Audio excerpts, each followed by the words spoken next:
Сайн уу хөнгөн болон хайрлаа байна. Тэгээд Виторийн сар тутмын кино подкаст гэхэд бэлэн болжээ. Тэгээд Витор сар тутам нээлттэйсэн сонирхолтой гэж бодсон кинонуудаа үзсэн зарим кинотойгоо ярьдаг байгаа. Тэгэхээр өнөөдөр бол Витор кино подкаст хийгээд ингээд жил болсон байна. Өнөөдөр юм уу? Тийм шүү дээ. 12 хэр чинь ингээд жил гарцсан байгаа байхгүй. Happy anniversary. Яг хоёул өнөөдөр зэмлэх юм уу? Ерөөс одоо л учраа олоогүй байхгүй подкаст шүү гэсэн үг. Би бүр хайр баярлалт тэмдэглэж чи ямар шөөмжилж юм. За ямар ч сан өнөөдөр ямар кинод ярих эхлээд дурдъя. Тэгэхээр нээлттэйсэн кинод Avengers Infinity War гэдэг супер баатартай Marvel-ийн кино. Rampage гэдэг Dwayne Johnson тоглосон бас нэг том мангасуудтай кино. Truth or Dare гэдэг аимшигын төрлийн кино. Тэгээд Quiet Place гэдэг бас шинжлэх ухааны зөвлөлт аимшиг кино байгаа. За үзсэн кинонууд чи ямар сэдвийн ямар кинод үзв? Ерөнхийдөө би бол өнгөрсөн сарын дотор 3-4 кино үзсэн. Гэхдээ хоёрыг нь онцолж яриа гэж бодсон. Энэ хоёр кино маань ерөнхийдөө манипуляц, удирдах, одоо тарих угаах. За тийм да. Тэгээд баланс ерөнхийдөө арт буюу урлаг гэсэн тийм нэлээд том жанрт багтана. Гэхдээ яг нэг урлагийг уран сайхан гэдэг талаас нь би нэлээд нягтлж харуулах чадвартай кино юм болов уу гэдэг утгаар нь ийм категорид багтаагаад байна. Тэгээд тайлбарлаад ирэхээр уусаа ойлгомжтой болно. Чи чинь нөгөө Paddington гэдэг хүүхдийн кино үзэн гэсэн их хоолын үзсэн биз дээ. Тэр мэдгүй. Тэр үед хин чантай ярьдсан мэдгүй. Би одоо өөр хүн болсон. За. Би болохоор ерөөхдөө хайрын тухай төрлийн кино. Гэхдээ нэг тийм байх ёсгүй хайрын тухай заяа. Бүхтэр уул, Lost in Translation, The Reader, Her, Eternal Sunshine of the Spotless Mind гэдэг нэг цагаа олж уулзаагүй ч юм эсвэл өөрийгөө сайн олоогүй байхдаа ингэж юм хайр дурлалтай учирч байгаа талаар кинонууд. За тэгээд тийм кинотыг ярих нэ. За.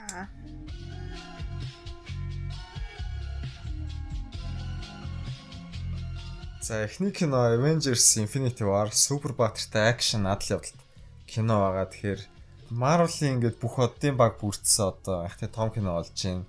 DC-ийн нөгөө Justice League-гээд фейлдсэн. За найруулагчаас эхлээд яри Russo-гийн ахын дүүс гээд 48-49 настай хоёр Америк хүн байгаа. Anthony Joe Russo гээд Marvel-тай яаж холбогдсон бэ гэхээр Captain America Civil War тэгээд Captain America Winter Soldier-аас хэлсэн. Тэгээд бүр өмнө нь яг нөгөө Ant-Man-ы бас оролцоод явж исэн юм байлээ. Тэгээд зарим хүмүүс мэдчихэж магадгүй Arrested Development Community гэдэг суурлаад байдаг. Тэрийг найруулж исэн юм билээ. За шүүмжүүд Rotten Tomatoes дээр мэргэжлийн шүүмжлэгчдийн 84% нь үзэгчдийн 93% нь таалагдсан. IMDb-гээс 9.1 он одоогор бол аваад байна.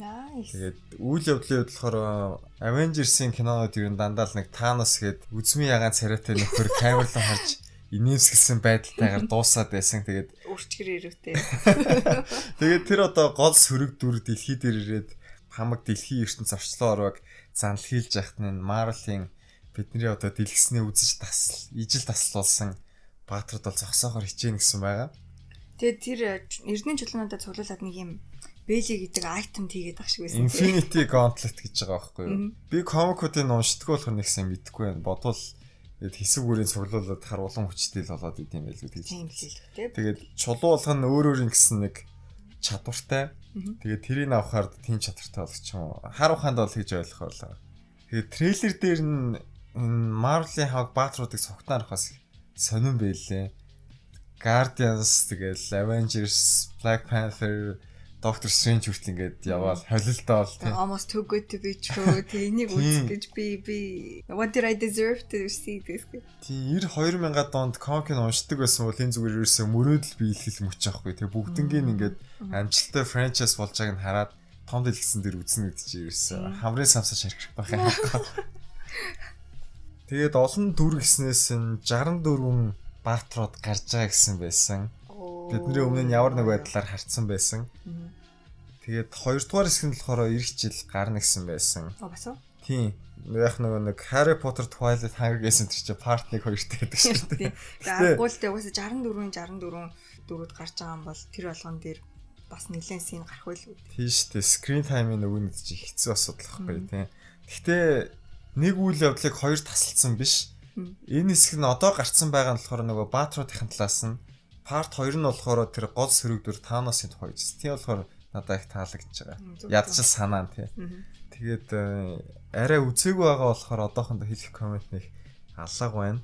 Яг хоо бодогдсон юм нөгөө Thanos гээд кино болгон дээр л нөгөө нэг айхтар нөхөрлгээд байгаа болохоос яагаад айхтарын яагаад айх систем гэдгийг бид нар сайн мэдэхгүй. Тийм болохоор яг хоо part 2-ын тэрийг тайлбарлах гэж хичээх байх гэж найдаж байна. Бусдаар бол энэ супер баатартай кинодын нэг компьютер график ашиглаж ирсэн сөрөг дөрүүд нь дандаа уйтгартай байдаг тийм.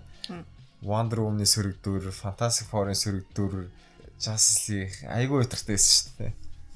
Тийм болохоор Thanos-ыг бас яаж хийх бол гэдгийг харах бас сонирн байна.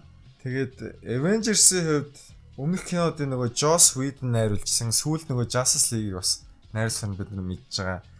Ямар ч сан Joss Whedon-ийн хэлснээр л өөрийнх нь кинодыг хийхэд нөгөө Marvel-ийн студийн зүгээс нь итгэх нөлөө оруулдаг байсан. Тэгээд энэ нэг олон баатартай олон гол дүрүүдийн ертөнцийг ингэж авч явах киног найруулахад их стресс хэцүүж лсэн. Тэгээд энэ Captain America-ийн киног хийсэн дараа энэ Russo Brothers-ыг хараад ирнэ. Энэ хүмүүс одоо ингээд Avengers-ыг даатгахад болох нэ гэж үзээд тэгээд шилжүүлсэн гэсэн юм бол өөрөө ярьцлага өгсөн байлээ.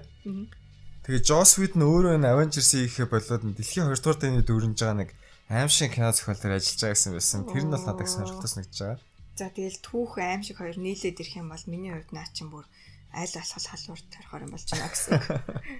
За тэгээд Avengers-ийн хувьд бол ер нь хүн болгон ам сайтай байна.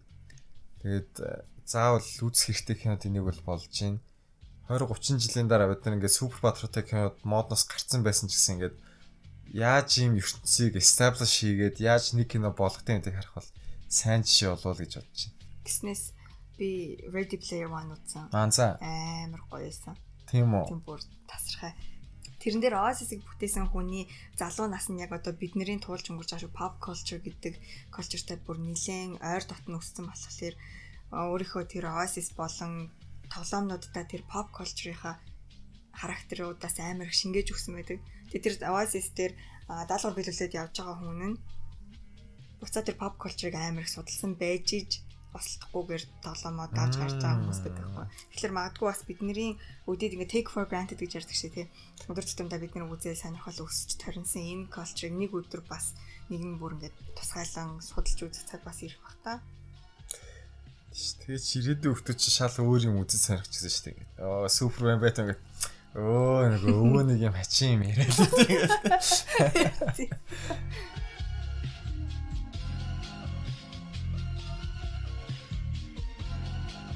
за дараагийн кино бол Rampage гээд том мангасуудтай бас нэг акшн адлын явдалт кино байна.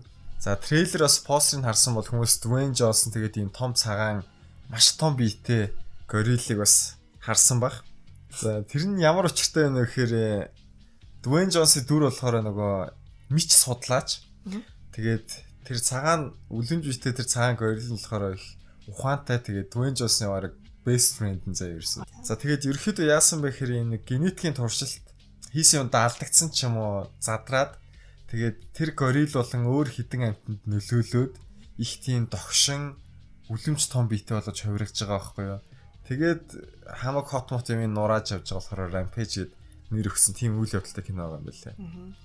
Ер нь бол тийм төв вэ гэсэн утгатай. Тийм ер нь яг төв вэ гэсэн утгатай. Наача гоё орч болгоо шээ. Тэгээд ер нь 86 онд анх видео тоглоом гарсан хэлээ. Тэгэхээр видео тоглоом дээр сэтгүүлжсэн кино юм байлээ. Бүр цувралн дотроо 6 тоглоомтой заяа.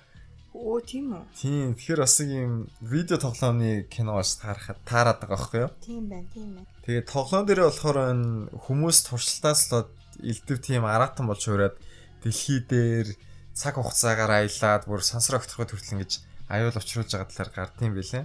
Тоглоом дээр юу? Тийм. Тэгээд юун дээр тоглоомыг сэтгүүлж хийсэн бэ гэхээр 3 үндсэн амтан байгаа. Энэ том мич тэр нь болохоор King Kong-оос санаа авсан. Тэгээд том динозавр тэр нь болохоор Godzilla-гаас санаа авсан. Тэгээд авраг үетэй чон тэр нь нөгөө American Werewolf in London гэдэг бас нэг хөрөнгө кино байдیں۔ Тэрнээс санаа авсан гэсэн байсан. Гол дүрүүдийнх нь хэд. За найрлагчид болохоор Brad Pitt гээд 39 настай Канад хүн байгаа. Dwayne Johnson тэр нь сүүлийн үед нэлээд хамтарч кино гэдэг. San Andreas гээд газар хөдлөлттэй кино Аврагчдаас гараадсан шүү дээ тийм. Тэгээд дахиад хамтраад энэ киног бол хийж байгаа юм билээ. Dwayne Johnson-тэй нийлэхээр л нэг юм хот нураадаг төрлийн кино хийгээд байгаа шиг юм. Яг хөө кинонууд нь бүтээл талаасаа тааруухан нэг жилийн дараа хэд мартцсан байхаар ч гэсэн Майкл Бэй шиг мөнгө олж чаддаг найруулагч юм байлээ. Киног нь яг ингэж үзээд хахад яг үзсэн ч юм уу өргөн сагсан юм байхгүй.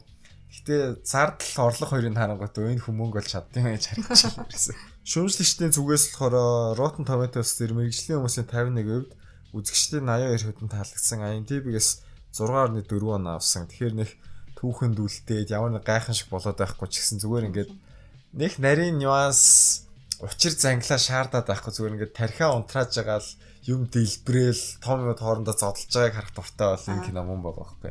Толгоогоо амраахаар. Толгоогоо амраагаад нүдэ баясгахаар кино юм байна. Rampage-ных онц санагдав ч гэсэн сүүлд нөгөө чиний яриадсан Jumanji-г бас үзээд надад их таалагдсан. Тэгээд Dwayne Johnson ер нь бүр улам бүр их таалагддаг болоо та. Багада нөгөө Rock гээд нохой цодон яадаг багт мэддэг бас тэгээд одоо ингээд жүжигчин болонготой юм гэр бүлийн хүүхэд ч гэсэн үзэж болохоор хөөрхөн кинод оролцоод яваад байгаа. Бараг Fast and Furious л баг манайны хамгийн одоо анх гарч ирсэн имижтэй төстэй дүр. Бус нь болохоор дандаа юм нөхөрсөг гой дүрээр ингэж үзүүлээд байгаа таалагдаад байна.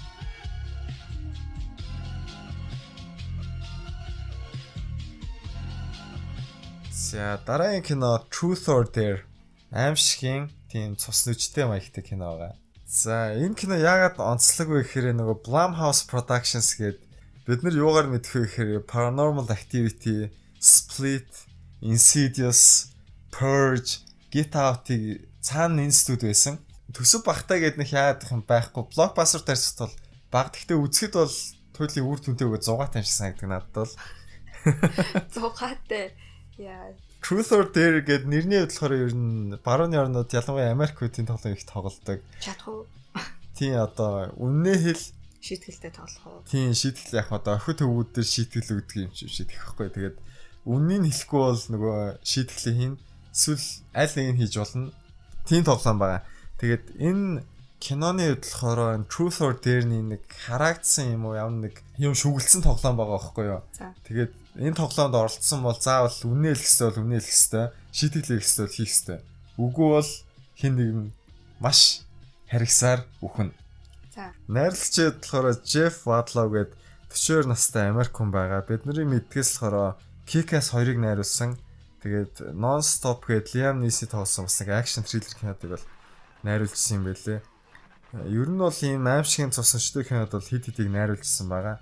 Гэтэ энэ киноны хувьд надад сонирхолтой санагдж байгаа ч гэсэн Rotten дээрээс мэрэгжлийн шүүмжлэгчдийн 15% нь үзэгчтэй 18% нь таалагдаад IMDb-гээс 4.5 авсан байгаа.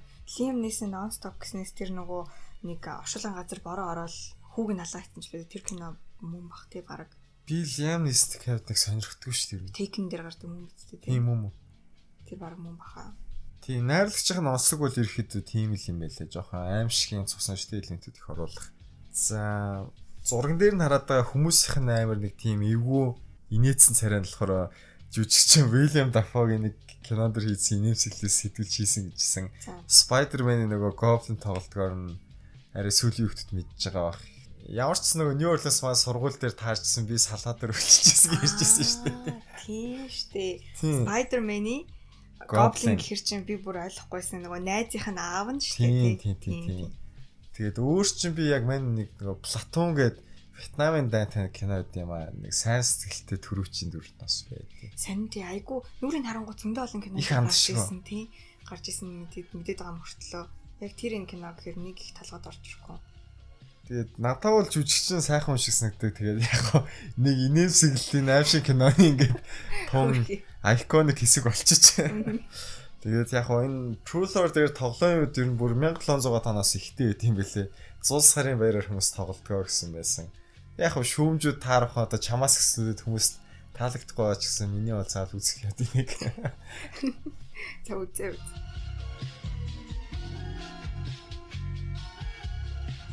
За дараагийн кино болохоор илүү олон хүн таалагдсан аимшиг кино байна. Quiet Place. Чимээгүй газар гэх юм уу? Одоо шинжлэх ухааны зөгнөлт аимшиг кино байгаа. Нөгөө The Office дээр гардаг залуугийн их нэртэйг тоглосон кино мөн үү шүү? Яг мөн. Окей. За үйл явдал нь яадаг вэ гэхээр энэ дэлхийн ертөнцийн ингэж энэ дуу чимээгээр ангуучилдаг амьтад сөнөөцсөн байгаа байхгүй юу? Ингээд соёл иргэншил нураад одоо хүн болгон хичээх хэрэгтэй болсон. Тэгээд нэг гэр бүл тэр амьтад донд амьд үлдэх гэж амьдралаа үргэлжлүүлэх гэж хичээж байгаа талаар гардаг гэсэн байсан. Дуу чимээгээр гэдэг юм. Чимээ гаргах юм бол чааг мөрдөж ирээл тэгээд идэх бол идээд алхах. За. За найрлагчид болохоор сая Харлиг хэлснээр Джон Красински гэдэг 38-тай Америк хүн байгаа. Эхнэр нь болохоор Эмили Блант. Тэгээд энэ кинон дээр өөрсдөө эхнэр нөхөр болж тоглож байгаа. Найрлагч нь ер нь бол ихвчлэн жүжигчийн хийжсэн юм байлээ. Энэ бол яг хийж байгаа 3 дахь бүрийн хэмжээний кинон. Яг хөө ерөөхдөө нөгөө The Office гэдэг телевизийн сурал байдаг.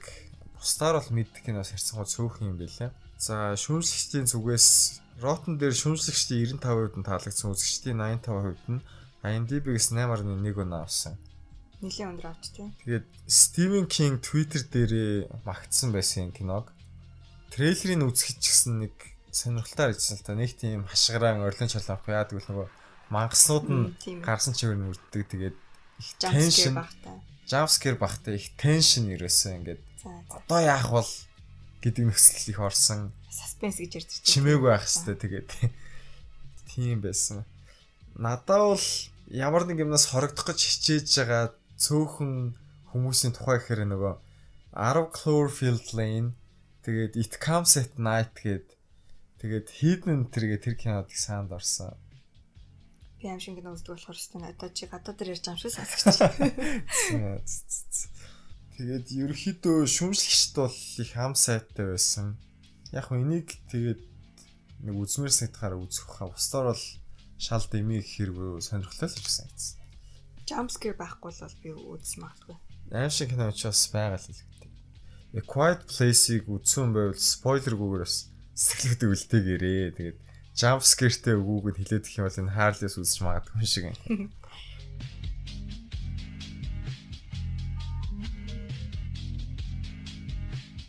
За нээлттэйсээ кинодоос сонирхолтой сангисууд нь бол эднэр байлаа.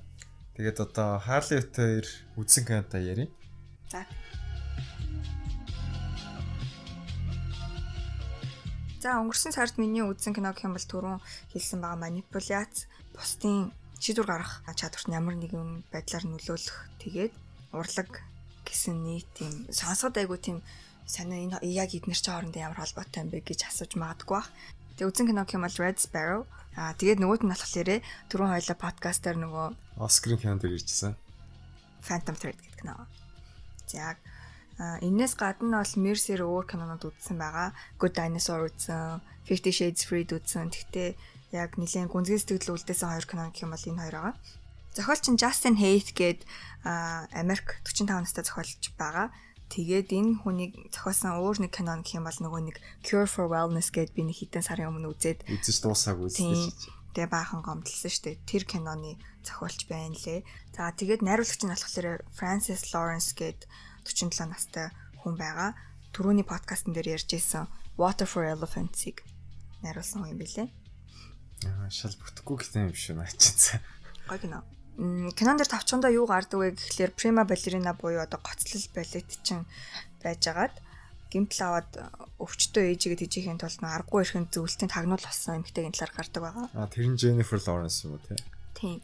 Тэгээд тагнуулч гэдэг байгаа одоо энэ кинон дээр хараа цанууд гэж гарч байгаа. Эдрийг бэлтгэдэг сургуульд орж хүнийг одоо ажиглах дотнос сэтгэл доторхыг нь уншаад тайлаад тэгээд тэр хүнд яг юу дутагдж байгааг мэдэнгүүтээ тэрийгээр нь боомлоод өөрийнхөө ашиг сонирхлыг гүйцэлдүүлэх урлагт сургадаг тийм сургууль байгаа. Гол дүрийн жүжигчний даалгавар нь юу юм гэхлээр Америкуудад зөвлөлт толгой тусаас мэдээлэл дамжуулаад байгаа нэг тийм сөрөг тагнуулчийг олж илрүүлэх гэсэн гол даалгавартай. Тэгээд тэрийгэ биелүүлж байгаа үйл явц ерөнхийдөө гардаг. Гол дүрийн жүжигчдийг нэг товчхон тайлжээ. Доминика гэдэг одоо Jennifer Lawrence-ийн дүр байгаа. Тэгээд би бас нэг юмыг яг энэ подкаст дээр хэлчихье гэж бодсон. Кино хийж байгаа эсвэл зохиол бичиж байгаа хүн ямар нэгэн байдлаар дүрээ ингээд дотроо бодож олдог те дүрээ дотроо бодож олцоод тэрэндээ характеристик оноогоод эхлэхээр тэр дүр нь улам амилж өгдөг. Тэгэхээр чадвал нэлээд тийм гүн утга санаатай киноны би дөрүүдийн нэрийг тайлаад явчих гэж бодсон. Тэгэхээр энэ киноны гол дүрийн эмэгтэй Доминика гарал үүслэн гэхээр dominate гэсэн үгнээс үүсэлтэй. Тэгээд дарангуулах, бусдын дээр гарах гэсэн цаад утга явагдаж байгаа. За тэгээд кино үргэлжлэхийн хэрээр манай гол дүрийн эмэгтэй одоо яг түрүүний тагнуулынхаа сургуульд эдгээр чадваруудыг эзэмшдэг. тийм чадваруудыг эзэмшихийнхаа хэрээр яг киноны төгсгөл хацаа нэлээд тийм өндөр статус зэрэглэлийн хүн болж хувирдаг байхгүй юу. За дараагийн гол дүр гэх юм бол Иван гэдэг Доминикагийн аав гах нь байдаг. За тэгээд энэ хүн болохоор яг өөрөө Доминикаг тагнуулд шантаажлж байгаад оруулсан. Энэ нэрийг болохоор нэг их гүн ухаадах шаардлага байхгүй. Одоо манай монголчууд Иван Дурак гэж ярьдаг штэ тий. Тэрнтэй Америк хүчин угаасаа орсуудыг Ivans гэдэг юм шиг. Яг нэг тийм typical Joe гэдэг шиг хамгийн түгээмэл буюу нэг тийм тодорхой дүр бол биш. Зүгээр л нэг тийм гинэн цайлган хүнийг төлөөлүүлсэн юм шиг санагдсан. Дараагийн дүр нь Nate Nash гэдэг залууга. Энэ нь болохоор нэр нь өөрөө еврей гаралтай өгсөн өглөг гэсэн утгатай нэр юм байна л да. Тэгэд энэ залуу манай гол дүрийн Доминика хоёр хоорондоо хайр сэтгэл нэг тийм нэлээд гүн итгэлцлийн холбоос үлбэтэй болдог. Тэгээ ялангуяа энэ хоёр манд хоёулаа тагнуул байхад чинь тагнж явж байгаа хүмүүсийн хувьд бол яг энэ хайр сэтгэл итгэлцэл гэдэг хоёр юм бол хамгийн олоход хэцүү үн цэнтэй. Бүр баг байж боломгүй тийм холбоос үлбэ гэж хэлж болохоор ерөнхийдөө нэрүүд нь ингээд утгаан зангилаад өгч байгаа. Кинон дээр гардаг сонирхолтой ганц хоёр ишлэлээс дурдахад Доминикагийн ээж нь анх тагнуулж болох ёстой гэдгийг сонсонгуудаа ингэж хэлдэг. Өөрөөсөө ямар нэг юм авч үлдээрээ тэр чинь л чамайг амьд үлдэхэд туслана.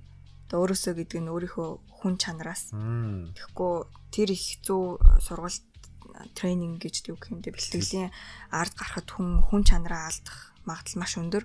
Тийм болохоор өөрийнхөө хэсгийг битгий өөрийнхөө ямар нэгэн хэсгийг авч үлдээрээ хүн хിവэрэ байгаарай л гэж загтсан тэр юм шиг байна. Тэгээ тэр надад ягаад таалагдсан гэхэлэр хичнээн бид нэр эцэг ихтэйгээ байнга байдаг ч гэсэн нэг тийм үнэхээр ухаарл хайрлсан ой тоонд байнга үлддэг хүүхнүүд айгу цөөхөн байдаг. Тэгээд ээж нь болохоор тагнуул байх ямар хэцүү үдийг яг тэр аав гахыг нь харж анзаарсаар агаад магадгүй охин хязгаарч тийм болохгүй юм шүү гэж бодож исэн байтал ингээд хамгаалах гэсээр байтал охин аргагүй ихэнд тэр замаар нь замнах ёстойг мэдэнгүүтээ сүүлийнхаа үгийг хэлж байгаа л тэр юм шиг надад санагдсан. Өөр нэг толгойд үлдсэн үг нь юу гэхэлэр нөө your body belongs to the state from birth гэж байгаа байхгүй юу? За. Бид нэр ямар нэгэн орны иргэн болж төрсөн гэдгийг take for granted буюу бүр нэг тийм 50 амгалан байдалтай цаанаасаа тасцсан байгалийн байх ёстой юм шигээр олзуурахгүй албатай юм шиг хүлээж авдаг. Гэтэл бусад ингээд төрөх цагаас нь эхлүүлээд дайнд ажинтай ямар нэгэн хэцүү нөхцөл байдалд өссөн хүн бол үнэхээр би яах гэж энэ орны иргэн болж төрөө гэж боддог байх.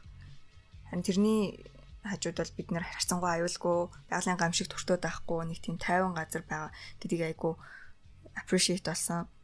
Тэгсэн чинь нөгөө талд нь Nate хэлж байгаа байхгүй юу? Чи ингэж амьдрах албагүй штэ тий. Хэрвээ чи надад итгэх юм бол би чамд хүссэн юм чи үгүй би дээрээс нь чамайг хамгаалъя гэж амладаг. Тэр магадгүй нэг сайхан бүжигчин байжснаа гинт албан шахалтаар тагнуул болоод улсын өмч болсон байдаг. Тэгсэн чинь хайртай залуу нь болохоор тэнцээ аз жаргалтай эрхчлөөтэй амьдрал байна гэдгийг харуулсан. Тэрэнд нь шохороход тэр залууд сэтгэлтэй болсон байж магадгүй. Чам тэгээд энэ ерөөхдөө ямар санагдсан ингээд саяхан нээлттэйсэн Jennifer Lawrence тэгээд нөгөө Atomic Blonde тэртээ нэг төстэй ч юм санагдаад сахгүй. Atomic Blonde ч бас хүйтэнтэй нэг дүрнж байгаа тагнуулч эмэгтэйдийн тухайн шүү дээ. Тийм тагнуултай кино болохоор ерөн төстэй юмуд их байсан. Тэгээд урдан подкастаар ярьжсэн шүү дээ. Би нөгөө Sherlock Holmes уншаад өссөн. Тэгээд одоогийн тагнуултай кино үзэхэр нэг тийм яг гой сор трикүүд ч гэдэм үү те. Яг жинхэнэ тагнуул хүн яг ямар нөхцөл байдалд ямар хөө зөвүүн зан гаргадаг вэ гэдэг тийм деталуудыг нэг гаргаж өгөөг юм санагцсан яг үүндээ. Тийм хямдхан нэг тагнуулууд нэг иймэрхүү ланзааны юм хийж байгаа гэсэн юм гаргаж ирсэн шиг санагдсан шүү. Jennifer Lawrence киноос юу ч хүлээх хэвтэй байсан. Чи угаасаа айгу дургуй те. Тэгээд чи угаасаа ингээд найруулагч зохиолч нэлээд өө чаавас гэж сонсогдож байгаа чи. Анхнаасаа turn off болсон.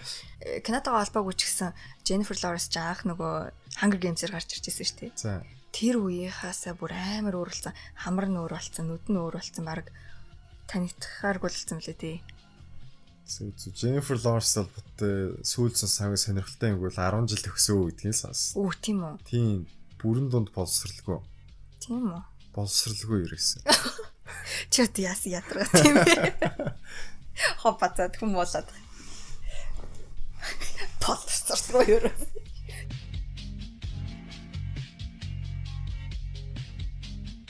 За дараагийн үзэн кино нь Phantom Thread буюу үл үзэгдэх оёо гэж орчуулж байгаа юм да. Зохиолч нь болохоор Paul Thomas Anderson гэдэг 47 настай Америк эрэгтэй байна. ерөнхийдөө айгүй мундаг бүтээл шиг санагдсан. Тэгээд мундаг бүтээлийн ард угаасаа бүрч илүү чадварлаг бүтээгч байж идэг гэж би боддیں۔ Тэгээд чадварын ард болохоор харин туршлага хөдөлмөр байдаг баг. Тэгээд судлаад харсан чинь энэ Питер Томас Андерсон гэдэг хүн анх 8 настайдаа анхныхаа киног хийжсэн гинэ. Тэгэхээр чи энэ хүнд 39 жилийн туршлага байгаа. Тэгээд тэр жилүүдийг ямархуу үр бүтээлтэй өнгөрсөн энэ киноос яг харж болох юм лээ. За энэ кинонд түрүүний Red Sparrow-тай юугаараа холбогдож байна вэ гэхлээр кинонд дэр хоёр хүний хайр сэтгэлийн тухай гардаг. Тэгээд яг нэг тийм татсан өтгөн манан шиг олон давхар хөшгийг ингээд хоёулаа нэг нэгээр нь яраад хин хэмбэ гэдгийг уншиж тайлж байгаа. Нэг нэгэнд нь яг юу дутагдж байгааг өөрснөө анзаарангуудаа тэрийг би өөрөө өгч чадах юм байна уу үгүй байна уу гэдгийг анализ хийгээд тэрэн дээрээ тоглолт хийж адлаар гаргадаг байхгүй юу. За Phantom Thread дээр надад character development нэлээд сайн хийгдсэн юм шиг санагдсан. Дөрүүдтэй яг ингээ хэрэгтэй деталууд нь айгүй тод гаргаад гой сонирхолтой бүтээл болгож чадсан байлээ. Гол дүрийн жүжигчд гэх юм бол бас нэрийн товчхондоо орчуулаад задлаад явчих. Reynolds Woodcock гэдэг хүн байгаа. Загвар зохион бүтээгч. Загвар зохион бүтээгч гэж бас илжлэхгүй. Couturier гэж аахгүй юу? Couturier гэдэг нь өөрөө юу юм гэхэлэр haute couture гэж ярьдаг штэ та танаа загварын ертөнцид. Систем мэдэхгүй юу гэсэн үг. Haute couture гэдэг нь өөрөө болохоор хамгийн ховор, хамгийн үн цэнтэй дээд зэрэглэлийн материалаар захиалагч буюу клиентэд нь тааруулаад гараараа уралсан тийм өндөр үнэтэй хувц зэрэглэлийг бүтээх урлагийг хилдэг юм байна л да. Тэгэхээр загвар зохион бүтээгч юм ойдлчин гэж хэлэх юм бол бүр амар багтахаар нэр байгаа юм шиг байна.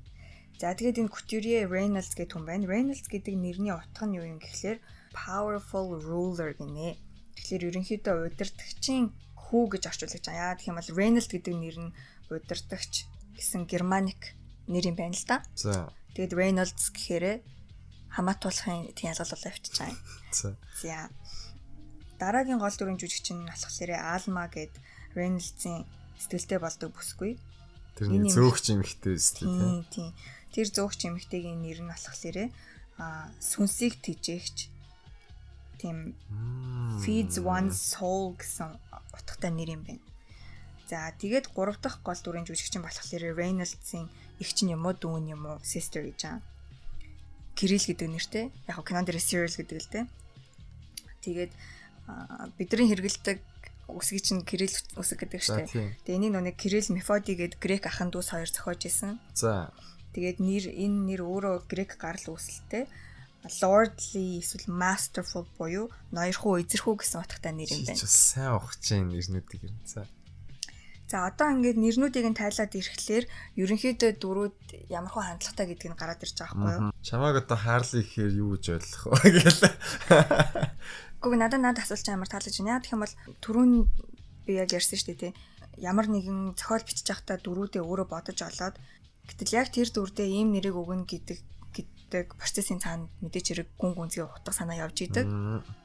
Тэгэхээр энэ нь харин ч бүр ингээд зохиолчд нь хүндэтгэл үзүүлээд тэр хүний биднэрт хэлхийг хүссэн ч гэсэн яг энэ шүү гэд хэлчих чадаагүй амиг бид нар бас гэрийн даалгавар болгож судлах нь хүндэтгэлтэй юм болол гэж бодсон юм. Миний нэр гэх юм бол би өөрөө нэлээд тийм диггүй сахилгагүй өссөн. Гэхдээ амар тийм nerdy юм уушиж судлахын их хоббитэй гэсэн ч гэсэн зүгээр ах дурггүй нэг тийм зүгээр суучдахгүй ингээл сахилгагуутмаар ингээл өрөмний өччих байхгүй. Тэгээ тийм болохоор ер нь Harley гэж нэрийг өөртөө авсан байгаа. За тэгээ тийж дараа нэг өдөр утга уянгатаар тайлбарлаж өгье да. За тэр чав кинороо уцаад ирээ. 3 гол төрөй тайлбарласан шүү дээ. Тэр Couturier нь болохоор юу идэг вэ? Яг нь Phantom Thread-ийг Oscar-ийн Best Picture-т нэр дэвсэн, шилдэг хайр нэр дэвсэн. Тэгээд одоо нэг тийм загвар зохион бүтээгч хижээл насны ир гээд амьдралдаа шин урам зориг олж авах гээд ингээд нэг зөөгч нэг байдаг л нэг энгийн хүүхэн ингээд сэтгэлтэй болж байгаа. Тэгээд тэрнээсээ урам зориг авах гээд нөгөө хүүхнээ хитрхи хянах гээд байгаа юм шиг. Тэгээд тэр нь зөрчил үүсээд байгаа юм шиг.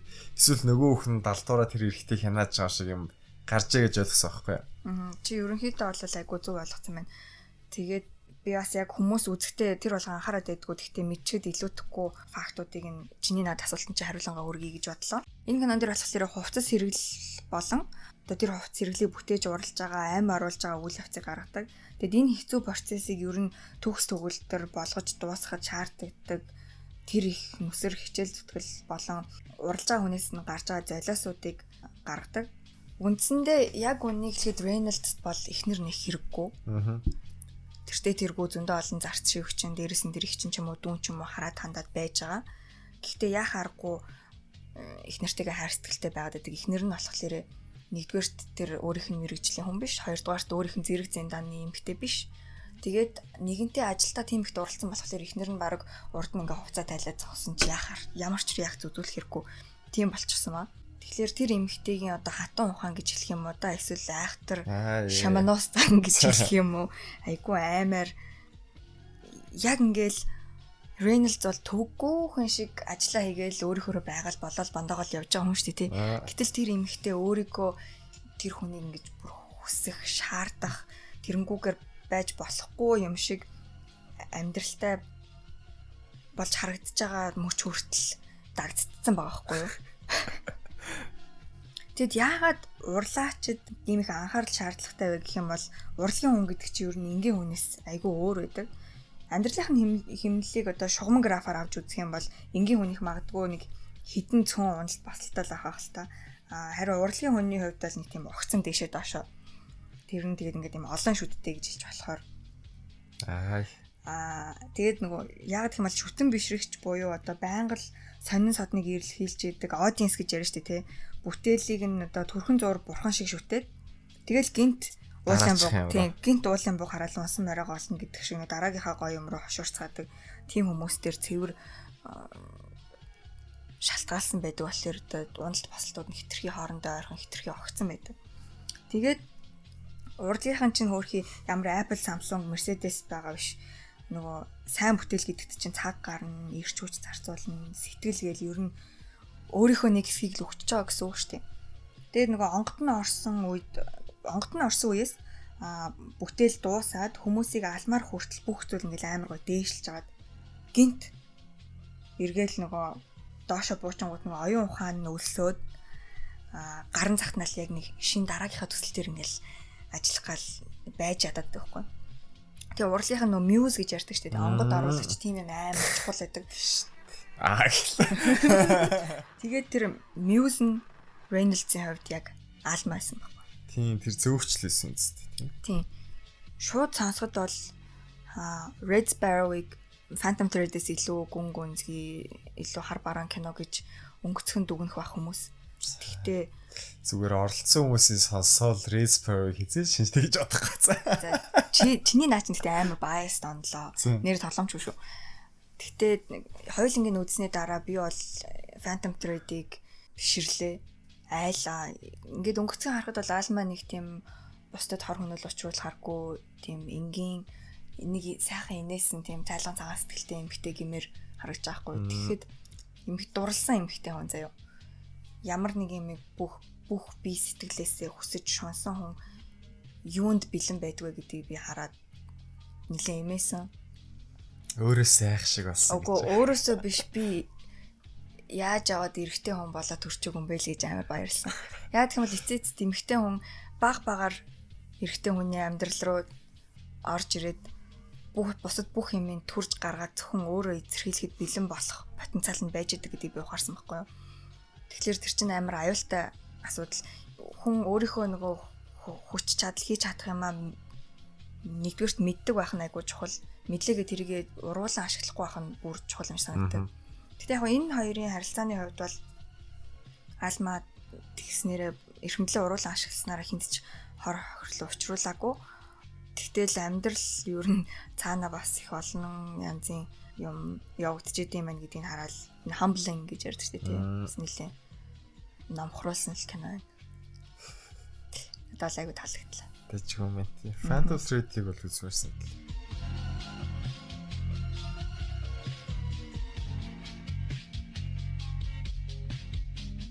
Түрүүнээс шиг би ер нь бүтлгүй хайрын тухай кинод үзсэн. Тэгээд Brokeback Mountain-аас эхлээд яри бүх төр уулгээд тийм 60-аад онд үйл явдал нэхэлж байгаа ижил хүйстэн хоёрслоо. Гэхдээ яг өөрсдөө ижил хүйснийг хүлээн зөвшөөрөх байгаа байхгүй юу. Тэг ингээд ууланд нэг хідэн хоны чонд идүүлчихгүй хүн шиг ингээд отрын байдалтай бэлчээрлж явж байгаа. Тэгээд одоо ижилтэн дасаач юм. Нэгнээ олж байгаа юм. Тийм тэгээд 60-аад он гэдэг чинь Америкийн үед хэцүү үе байсан. Ижил хүйснүүд битийл нөгөө хар арьстай цагаан арьсаар хойцсон үе шүү дээ тий. Мартин Лютер Кинг ч хаалгадчихсэн. Эмэгтэйчүүдийн эрх мэрх гэдэг юм чинь дөнгөж л яригдчихсэн. Сургаггүй байсан. Тэгэхээр бүр ижил үстэн байна. Хоёр эрэгтэй хүн нэгнийгээ хайрлна гэдэг бол бүр боломжгүй байсан. Нүгэл. Яг л тийм байсан.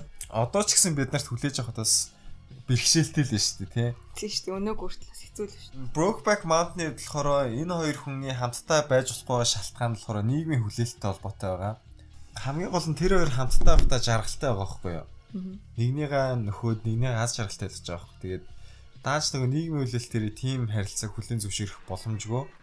Тэгээд Америкийн өмнөдийн Кобе Малгатай хоёр нөхөр байгаа шүү дээ, тий. Нэг Техас бух сургагч, бух тулаанч юу вэ? That's American as a kid. Тий, одоо хамгийн л macho expectationтэй хамгийн эрэгтэйлэг иршүүд хүлээлттэй. Хоёр өдөр сайхан ирэл байгаа шүү дээ. Тийм нийгмийн хүлээлттэй хүмүүс байгаа байхгүй юу? Өөрсдөө ч гэсэн ийм байх боломжгүй гэдгээ хүлээн зөвшөөрөөд тустай амьдралаа зохиогоод явсан ч гэсэн жилдээ дандаа нэг хамтдаа уулздаг. Тэгээд амьдралынх нь хамгийн сайхан үеийн тэр 2 юм уу 3 7 хоног л байгаа байхгүй юу? Тэгээд хэдэн 10 жил тэр харилцааг ингээд үргэлжилж байгаа. Оо, бүр team series юм уу? Гэхдээ хамтдаа байж болохгүй болно. Би ойлгохдоо зүгээр нэг тийм нэг one night stand гэдэг шиг нэг отрын явдал юм баг гэж ойлголоо. Чи үзээд үзэх юм бол их бас өрөвдөлтэй кино. Хамтдаа байж чадахгүй. Тэгээд одоо тэрнийг хамралтаараа уулздаг тэрнийг 2-7 хоногийн төлөөл бүтэн жил амьдарч байгаа байхгүй хүсээгүй байгаа. Хүсгүй амьдарсан ярьсан. Тийм ээ. Нөгөө Карибын тэнгисийн дээрэмчин дээр 10 жил далайд нэг өдөр газар дээр идэг л яг тэрэн шиг гэхдээ бодит байдал дээр байгаа байхгүй юу тий. За бүх төр уулын хувьд болохоор иймэрхүү хайрын кейс байгаа байхгүй юу. Хүний эсрэг нийгэм байна тий. Тийм. Бас нэг юм жишээ нь болохоор The Reader гээд уншигч гэж орчуулах юм удаа энэ кинон дээр байгаа байхгүй 8 онд гарч ирсэн Kate Winslet тоглож ирсэн. Voldemort тоглож үзсэн чи юм блэ. Бас нэг амар царайлаг эрэхтэй байт юм аа. Тий. Тэр яасан бэ гэхээр 2 дугаар дайны дараах Герман 58 онд эхэлж байгаа байхгүй юу. Тэгээд 15 та хүү ингээд байж байгаа сансруу тохиолдол юм кондуктор ихчтэй ингээд харилцаатай болдог байхгүй юу. За би наачаар үзсэн юм шиг надад нэг баан манд усанд ороод. Яг мөн. Юу бодож үзсэн бэ? Цаарсан. Цаваарсан юу ах тэгээд тэг жоохон байсан байхгүй гол нь. Тийм. Би анх энийг хальт харчаад ингээд за нөхрөө алдсан герман эмэгтэй ингээд нэг хүүхдтэй яаж байгаа юм гэж яг хаа тухайд ингээд хальт хараад бүтнээр нь үзэж тогт сууж байгааг өнгөрцөн. Угсаа ойлгох орч хэмжээний том болсон байгаагүй л үү. Тийм. Одоо ингээд хэдэн жилийн дараа ингээд арай нэг өөр юмтай харьцуулж харах боломжтой болоод үзсний дараа харахад ингээд тэр залуугийн талаас ер нь кинонд гарч байгаа байхгүй юу? Багада нөгөө өөрийгөө олоогүй байхдаа бидний анхны яриа байгаа байхгүй юу ерөөсөө ингээд нөгөө хүн өөрийн чинь уучраа мэдэхгүй чамайг хүлээж авч байгаа нь болж ийн гэж боддог тийм ингээд хамттай байхаар болоод байгаа шиг санагддаг ч юм уу. Дурлалаас хорцсон. Тийм дурлалаас хорцсон яг тийм үед байгаа. Тэгээд эндээс киноных нь яг үйл явдал бол надад зүгээр нөгөө нэг эмхтэй нь болохоор дэлхийн 1-р дайны дараах одоо Германы сэтгхүү. Тэгээд эрэгтэй нь болохоор 2-р дайны дараах одоо шинэ орчин үеийн Германы тэр сэтгхүү байгаа байхгүй тийм. Тэр хоёр хүний хувьд болохоор хоёулаа тийм Герман этиктэй хэвээрээ тийм. Бүх юм яс тас ажиллаамж хариуцлагатай байдаг. Хариуцсан юм а бүр 100% тултал нь хийдэг. Ийм яс чанартай хэвээрээ. Гэхдээ ялгаа нэг үл 1-р дайны дараа германчууд чинь хашраад амьдрал бүр амар хэцүү болоод ямар сандаа бүр Гитлер гарч ирээд тийм амжилттай багт тий. Тэгээд 2-р дайнд бүр амар фейлдээд шинэ германд гарч ирээд бид нар үнэхээр аимшигтай юм хийсэн байна. Ямар аимшигтай юм бэ гэд нөгөө өөрийнхөө сүүдэр тэр өмнөх үеийг үгүйсгэж байгаа шиг байгаа байхгүй. Тэгээд би арай нэг нийгмийн талаас нь хараад нөгөө хайрсаг талаас нь нэг хараагүй тэгээд үзээд өнгөрцөн байхгүй. Яг гол гаргалгаа нь юу байсан бэ гэхээр нөгөө өөрийгөө олоогүй байхдаа хайр дурлал давтах бас өсөлтөө. Тийм ослоо ч гэдэг. Гэхдээ хүн болгон тэрийг туулж авч ижил мэдж авна шүү дээ. Ингээд энэ жоохон экстрим жишээ байсан болохоор энэ хүнд маш томоор нөлөөлөд үлдсэн тийм тухай киноос. Тэр хүү тэр эмэгтэй дурлцсан байсан. Гэтэл тэр эмэгтэй дайны үед нэг аимшигтай хэрэгт холбогдсон байдаг аахгүй юу. Тэгээд нөгөө анхны хайр хамгийн сайхан гэж бодож исэн өөртөө хязгаарч мэдэрч байгаа мэдрэмжийг тэр өгсөн үнэн одооныхоо цаг үеийнхаа линзээр харахаар аимшигтай аратан байсан байгаа байхгүй юу. Тийм. Тэгээд нөгөө анхны жинхэнэ сохор дурлж идэн чи яаж байгаа. Тийм. За, next. За тэгээд нөгөө Lost in Translations Hero 2-ыг чанд ярьжсэн шүү дээ тий. Тэгээд хоб бацах гэдэг кино шүү дээ. Гүй айхтар хоб бацчих жоох. За Lost in Translations-ыг болохоор эхнэр нь хийсэн байхгүй юу? Sofia Coppola. Үйл явдал нь яадаг вэ гэхээр Bill Murray гол дүрдэн тоглодог. Тэгээд нөгөө залуухан эмэгтэйд нь болохоор Scarlett Johansson тоглодог байхгүй юу? Тэгээд Scarlett Johansson нь болохоор тэр зохиолчийнх нь одоо өөрөө нэгсэн үг байхгүй юу? Гэт тэр яадаг вэ гэхээр ингээд залуухан сургуулаа төгсөөд шинэ гэрэл болсон. Тэгээд Японд ажиллаараа ирсэн байж байгаа. Нөхөр нь болохоор зураг авдаг, их завгүй. Тэгээд ийм мод янз янзын улсууд зөндөө олон хүүхнүүдтэй ингээд танилцдаг, харьцах шаардлагатай болдог. Тэгээд нөгөө эмэгтэй болохоор нэг жоохон хаягдаад байгаа юм шиг халамжлагдаад анхаарал татдаг байхгүй юу? Тэгээд Bill Murray болохоор яг бодит амжилттай шиг төстэй төр тоглолдог ингээд хийх юм айдсан настай дөө ингээд мань хүний хувьд гэр бүлийн амьдралын тогтворч жоохон уйтгартай болсон ч юм уу. Япон гэд чинь бид нар өөр оронд очиод соёлын шок гэж ярьдаг шүү дээ тий. Барууны орнуудын хувьд нөгөө барууны соёл нь хоорондоо адилхан харин дорны оронд ирээд Японы рэнгүүт барууных илүү их соёлын шок мэдэрдэг шиг санагддаг байхгүй юу? Бас адилхан хэмжээний юм урбан орчин үеийн соёл тэгсэн мөртлөө хүмүүсийнх нь байгаа байдал ажил хэрэг яаж авчивж гин бүх юм хэтэрхий өөр. Бүх юм нь өөр. Адилхан хэмжээний хөгжилтэй мөртлөө доторхон шал өөр. Тэгээд тэр хоёр хүн тэр хайр гаргийн ертөнцид очиод өөрсдийнх нь харилцаа бүтэхгүй байгаа учраас ингээд нэгнийгээ зүгээр болоод дотсонсож байгаа байхгүй юу? Ямар нэг бие махбодын зүйл бол байхгүй зүгээр л юм нэг emotional хэрэгцээ ингээд их гоё. Нөгөө we found love in a hopeless place. Rihanna-гийн сайхан дуу байна шүү дээ. Тийм. Тэгээд Scarlett Johansson дүрд болохоор юу мэдрэгдэг вэ гэхээр нөгөө нөхөр нь өөрийг нь тоохгүй байгаа. Нэг хайр гаргийн ертөнцид ганцаараа батлагаад байгаа байхгүй юу? Тэгсэн чинь нөгөө Her дээр нөгөө гол дүрийн залуу нөгөө Scarlett Johansson бас тоглолт юм шүү дээ. Яна тийм үү? Scarlett Johansson ч бас тэр нөгөө уцсныхын дуу оруулдаг байхгүй юу? Салсныхаа дараа нөхөр нь хийсэн кинонд яасан бэ гэсэн чинь гол дүрийн залуу нь эхнэрээсээ салсан байдаг байхгүй юу? Мань хүний бас өөрийнх нь нэг өвөрмөц байдлыг сайн ойлгодгоо. Жохон нийгмийн хүлээлтээр явуулах гэдэг, тулах гэдэг юм одоо яг тийм хосуудын хооронд байх хэвээр ойлголцлыг сайн мэдэрдэг байсан юм да. Тэгэхгүй нөгөө гар утас нь өөрийг нь яадаг вэ гэхээр байгаар нь хүлээж авдаг. Тийм яг байгаагаар нь хайрлаад жаж хийхгүй. Тийм чи тийм бол чи тийм л юм байна. Тэгээд тэр чинь би хайртай. Шууд тэгүүлгээд авчдаг. Байгаагаар нь хүлээж авдаг юм л да. Хүн болохоор тийм их боломжгүй шүү дээ, тий. Тэгээд ямар нэгэн байдлаар өөртөө дасан зохицуулах гад ч юм уу өөрийнхөө бодсон байсан имижэнд тааруулах гад хүчлээд Her Lost in Translation гэвэл хоёулаа ихгүй. Ялангуяа одоо Монголын хөгжилч гэсэн хүмүүсийн ядаад үзэж харж байгаа юм ч гэсэн бусад хөгжилтэй орнуудтай зэрэгцэж ирж шүү дээ, тий. Тэгээд бид нарт бас яг л адилхан л асуудлууд тулгардаг болж ирж байгаа юм тий.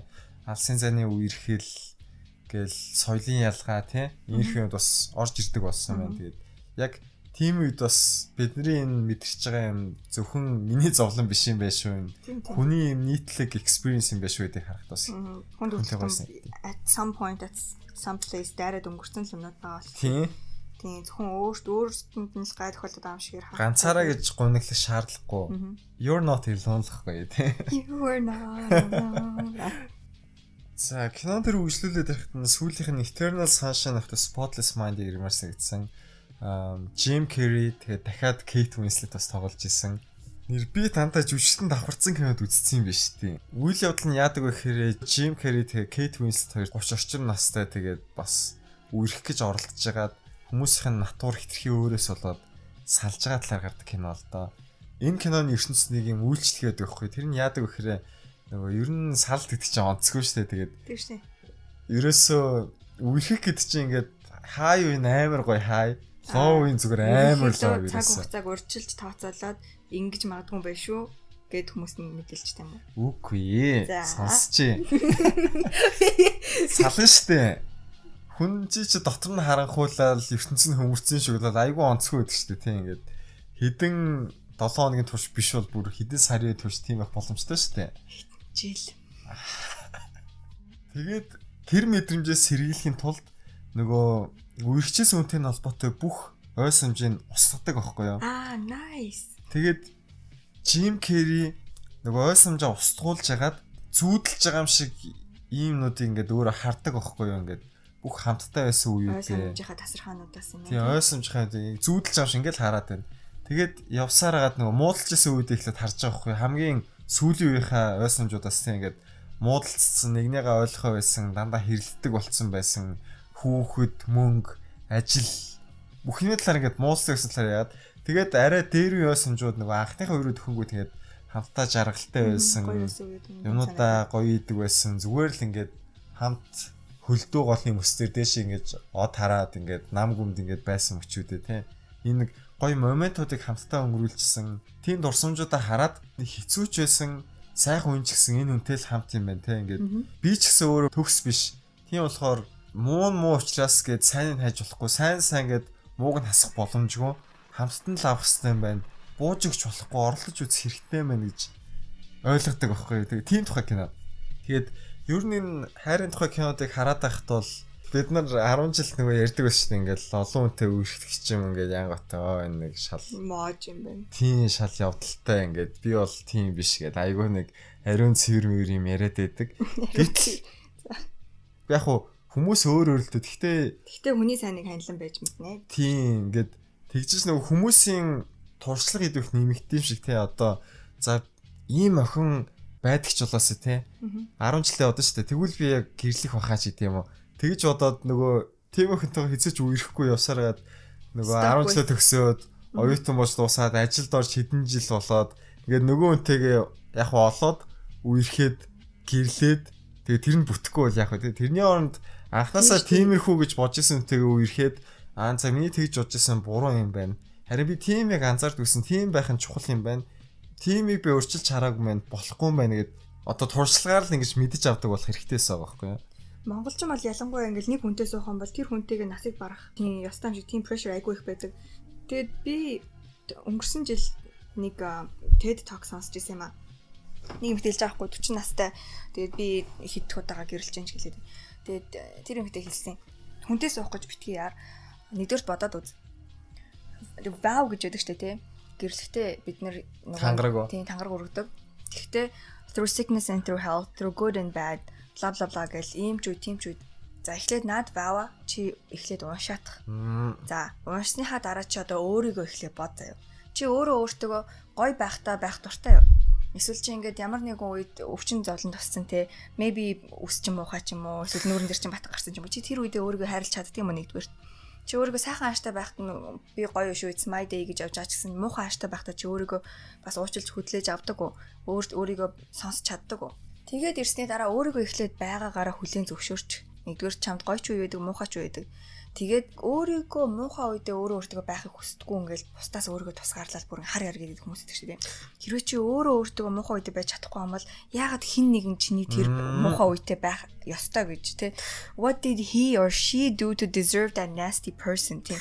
Яг тийм юм хэлээс авах. Тэнгуут нь бүр yonk гэж татгаш орсон. За нэрээ тийм юм биш те. Бид нарт амар муухай хэцүү байхад бид нар хамгийн ойр дотныхоо хүнрүүгээл хамгийн тэр сөрөг бүх юмыг бөмбөгдөө аждаг. Гэхдээ эцэст тэр хүн бид нартай цуг байх гэж зовх гэж хүн болж төрөөгүй. Тийм тэрийг амар гоё ухамсарлаад ойлгох юм бол хамт байгаа хүнээ ч гэсэн нэлээд хүндэлдэг болох юм болоо гэж би бодсон.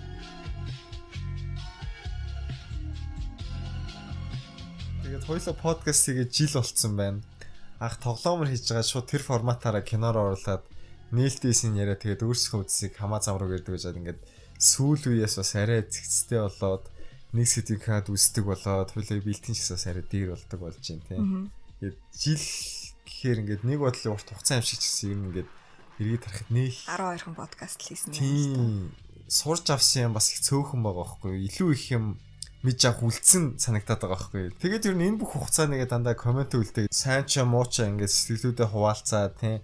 Янз бүрийн зөвлөгөө өгөөд гоё кино санал болгоод зүгээр ингээд үзлээ шүү гоё тэгээд богинохын битсэн байсан ч гэсэн хараад их баярлалтай их урам авдаг аахгүй тэгээд энэ хугацаанд дандаа хамт байсан цагаа гаргаад үз сонсчихсан бүх хүмүүстээ ингээд зөндөө баярлалаа гэж хүн үздэг байсан бол угаасаа хийхгүй тийм шүү дээ тийм битүү хоёулаа хоорондоо яриад ч гэсэн болчихвол юм шүү дээ ерөнхийдөө тийм тийм за тэгээд угаасаа бичсэн комментуудыг уушдгүй юм шиг царайлаад явах вэ зунаас face reveal их санаа байна ой одоо нэг жоохон зун болоод нэг хүн төрхтэй болоод хэлэхээр заач нөгөө агуугаасаа гарч ирээд сахал усын аваад гэдэг шиг арай нэг хүний өмнө гарахтаа анх ингээд хоёулаа кино подкаст хийхэд чанд юу яг юу гэж хэлсэн юм чамааг бол угаасаа яриа сурцсан мондог аа гэдгийг мэдчихсэн болохоор би өөрөө яг тэр төвшөнд ч очих гэж надад бас жоохон pressure байсан тэгтээ тэглээгээд мэдээж хэрэг эн чинь ажил биш амьдрал биш яг хоббигоор хийдэг болохоор нэг хитрхи энд амбицлээ гэж бодоагүй одоо хүртэл ингээд хоббигоор хийгээ явж байхад бол надад амар гой санагдсан. Яа гэх юм бол кино үзэх сонирхолтой зөндөл хүн байгаа. Тэгээд хоорондоо гой гой дискшн явуулдаг бас зөндөл олон бүлэг найзууд байдаг баг.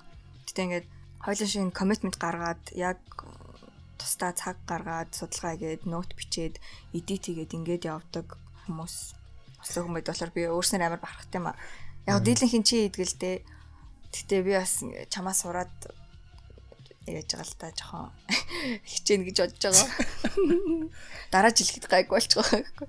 Тэгээд ер нь заавал хоёулаа ингэж яалаа гэж шүү. Илүү олон ингэж подкаст ч юм видео идэг болж иж бид нар нийтээрээ ингэж сайн кино, муу кино гэж мэддэг болно.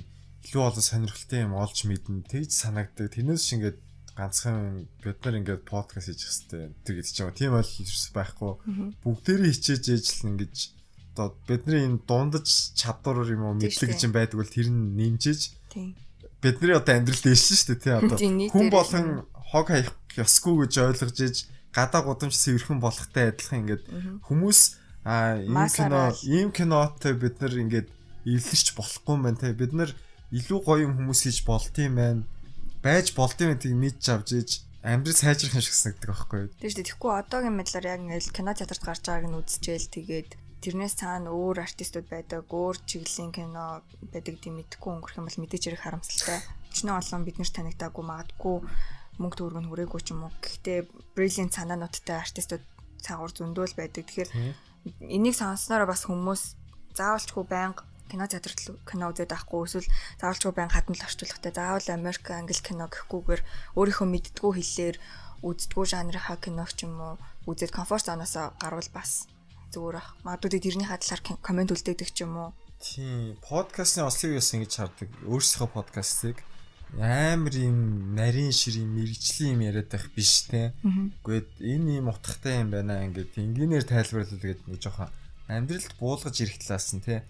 Нэг кино байлахт ингээд найруулагч чинь өмнө тэгжсэн юм байна ингээд тэгж явж чад одоо ийм үр дүн ийм кино хийдэг болжээ гэд яагаад бид нарт хамаатай байдаг талаас нь тэрээс зүгээр эн чин бол ингээд хитрхийн нэг мэрэгчлэн яриадаг хүмүүс л шүү. Ийм камераар ийм юм өнцгүүдээс авсан байсан гэх. Тийм. Тэгэхээр ч нөгөө амьдралаас тасраад яагаад чухал вэ гэдэг нь хитрхий цөөхөн ойлгоод нөгөө дийлэнх нь бид нар ингээд урсгалаараа өнгөрчих гээд байгаа байхгүй юу. Тийм болохоор ингээд зүгээр ерөнхий мэдлэг энээс цаашаа өчнөө юм ингээд олж мэдэрээ те зөндөө гоё юм байгаа. Бит хоёрын мэдэхгүй өчнөө юм ингээд цаа чин бүр зөндөө их байгаа шүү гэж хэлмээр байгаа. За ингээд үрд баяртай.